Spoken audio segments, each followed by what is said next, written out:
আসসালামু আলাইকুম এভরিওয়ান। চলুন ঝটপট মুরগি রান্না করি। এই মুরগিটা হচ্ছে গিয়ে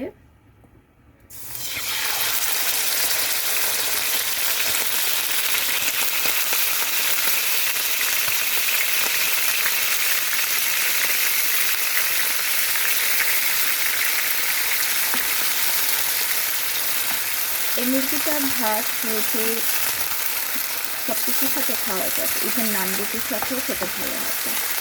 আর অনেকে যদি স্যান্ডউইচের মতো খেতে চান পাউরুটি দিয়ে, তাও খাওয়া যাবে। আমি ঝটপট একটু মাংস রান্না করবো। এটা হচ্ছে শুধু মুরগির যে চিকেন ব্রেস্ট যেটা বলে, মুরগির বুকের যে টুকরাটা, ওটা ফুল টুকরা।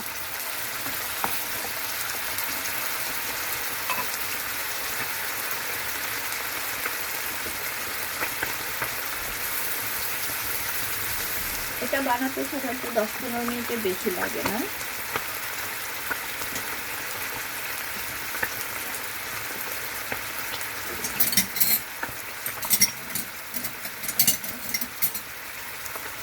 এটার সাথে আমার যে বাটা মশলাটা, যেটা আমি তৈরি করে রাখছি, এই যে আমার বাটা মশলাটা, এই বাটা মশলাটা আমি দিয়ে দেবো। এখানে হচ্ছে গিয়ে শুধু পেঁয়াজ, রসুন আর আদা দিয়ে করি। ধরেন আধা কেজি যদি পেঁয়াজ হয়, তার সাথে হচ্ছে 1 পোয়া রসুন আর 1 পোয়া আদা। এটা হচ্ছে আমার বাটা মরিচ, যেটা আমি দেখেন বয়মে রেখে দিয়েছি। এই বাটা মরিচটা আমি দেই। এটা আমি পাটা পুতা দিয়ে বাটিনে ব্লেন্ড করে নিয়েছি। আর এটা হচ্ছে আমি যেটা টমেটো ব্লেন্ড করে রাখি, সে টমেটোর একটা পেস্ট। শুধু টমেটো আর তেল দিয়ে, আর কিছুই না। এখান থেকে একটু দিয়ে দেব। যেহেতু মুরগির টুকরোগুলো ছোটো ছোটো করেছি, এটা ভাজি হতে 5-10 মিনিটের বেশি লাগবে না। জাস্ট এটা একটু মিক্স করে দেব। আর এর সাথে হচ্ছে একটু লবণ দিয়ে দেব। লবণটা সম্পূর্ণ স্বাদ মতো দেবেন। এই মরিচটা হচ্ছে বাটা মরিচটা, যেহেতু আমি এটা আমাদের জন্য করছি, আমার বাবু এটা খাবে না, বাবুর জন্য আলাদা তরকারি রান্না করেছি। তাই এটা সম্পূর্ণ আপনার ইচ্ছে। বাচ্চার জন্য যদি রান্না করেন, বাটা মরিচটা কমিয়ে দেবেন কিংবা একেবারে দেবেন না। আর মশলা থাকলে মাংস এমনিতেই খাওয়া যায়, খুব একটা ঝালের প্রয়োজন পড়ে না। যদি অনেকে বলে ঝাল ছাড়া খাওয়া যায় না, এটা ভুল একটা কথা।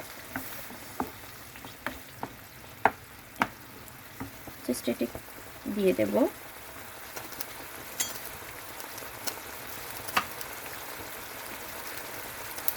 আর এর সাথে হচ্ছে আমার যে মশলাটা আমি বানাই, যেটা আমি দেখিয়েছি আমার লাইভ কল করে কিংবা ভিডিও করে, আমি দেখিয়েছিলাম যে মশলাটা আমি দেই।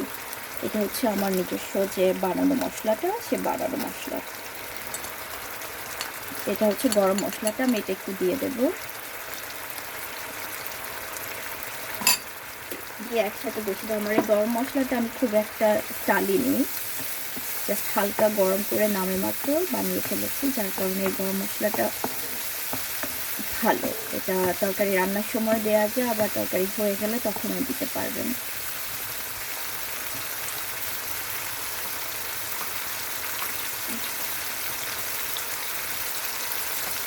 এই যে মাংসটা, এটা হচ্ছে খুব ঝটপটভাবে করা যায়। যখন যদি আপনার হাতে সময় কম, তখন এটা ঝটপট করে ফেলতে পারবেন। বাচ্চাদের জন্য হোক, নিজের জন্য হোক, ভাত দিয়ে খাওয়া যাবে।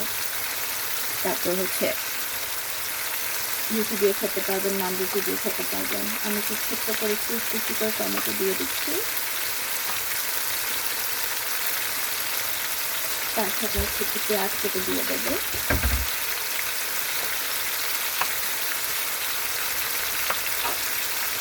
লাইভ করছি, একসাথে ভিডিও করছি। ভিডিওটা আমি আমার ইউটিউব চ্যানেল আপলোড করবো। আর লাইভটা হচ্ছে আপনাদের দেখানো চলতে কত তাড়াতাড়ি রান্না করা যায়, এই তরকারিটা কত তাড়াতাড়ি রান্না করা যায় সেটাই দেখানোর জন্য।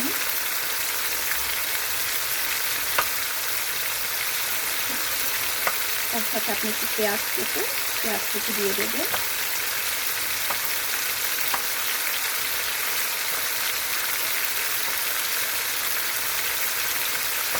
আমি একটু ব্লেন্ড করা দিয়েছি, কিন্তু আমি একটু বড় পেঁয়াজ দিই, কারণ আমার হাজব্যান্ড ওই পেঁয়াজটা একটু পছন্দ করে।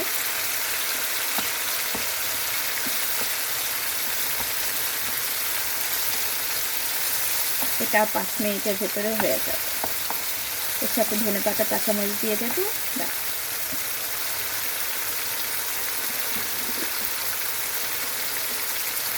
মুরগি রান্না করতে যে 2-4 ঘন্টা লাগবে এমন কোনো কথা নেই, মাংস রান্না করতে 2-4 ঘন্টা লাগবে তেমন কোনো কথা নেই।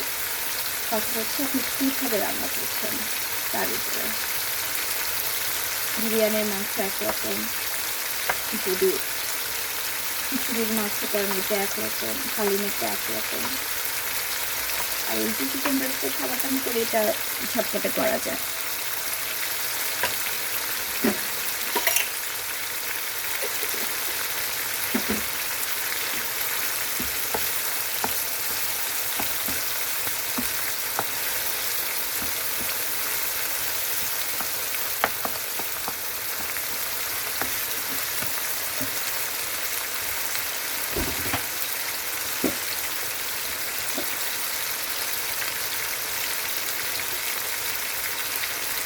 এরপর আমি একটু ধনেপাতা দিয়ে দেবো।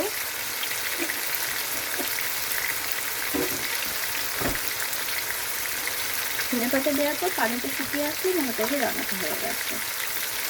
আর তারপর যদি সন্দেহ থাকে 1 পিস মাংস আপনি খেয়ে দেখবে, যেহেতু ছোটো ছোটো পাতলা পাতলা করে করা হচ্ছে তাই এটা হয়ে যাবে 10 মিনিটে।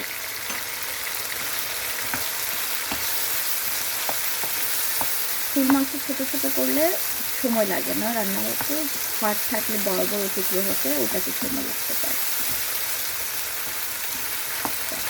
আমি চুলার আঁচটা একেবারে কমিয়ে দিয়েছি, জাস্ট একটা ঝোল শুকিয়ে যাওয়ার জন্য আর একটু গায়ে গায়ে লেগে যাওয়ার জন্য।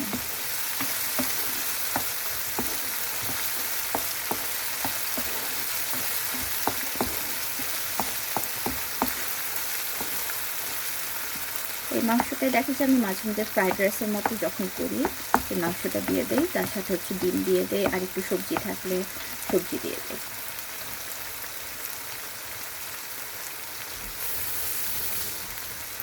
মোটামুটি এটা রান্না হয়ে গেছে প্রায়, জাস্ট আর একটু দমে রাখলে হয়ে গেল। ভাতটাও রান্না হয়ে গেছে।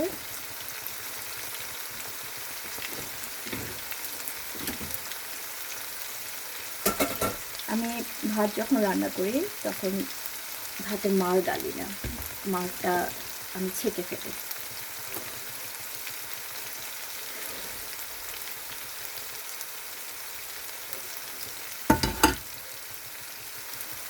আচ্ছা, ভাতটাও ঝরঝরে হয় ছেঁকে ফেললে, আর দেখতেও সুন্দর লাগে, ভাতটা খেতেও ভালো লাগে।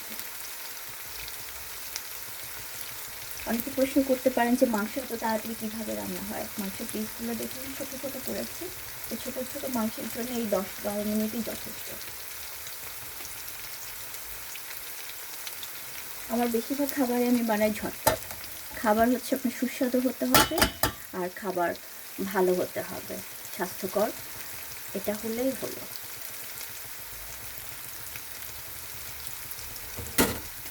ব্যাস, দেখুন আমার ভাতটাও রান্না হয়ে গেছে, কতটা ঝরঝরে হয়েছে। একটু চুলার উপর বসিয়ে রাখলে এটা আরও ঝরঝরে হয়ে যাবে। আর মাংসটাও রান্না হয়ে গেছে, পানিটা শুকিয়ে গেছে, মশলাটাও গায়ে লেগেছে। এটা জাস্ট একটু ঢাকনা দিয়ে চুলা বন্ধ করে রেখে দিলে হয়ে গেল। 5 মিনিটের মতো রাখবে, ব্যাস। এটা হচ্ছে খাবারের স্বাদটা একটু বাড়িয়ে দেয় যখন এটা দমে রেখে দেবেন। ভালো থাকুন, সুস্থ থাকুন। ঝটপট আরেকটা রান্নার রেসিপি নিয়ে ইনশাআল্লাহ দেখা হবে আবার। আমি চুলা বন্ধ করে দিয়েছি আর আমি এটা ঢেকে দেবো। ওকে, আল্লাহ হাফেজ।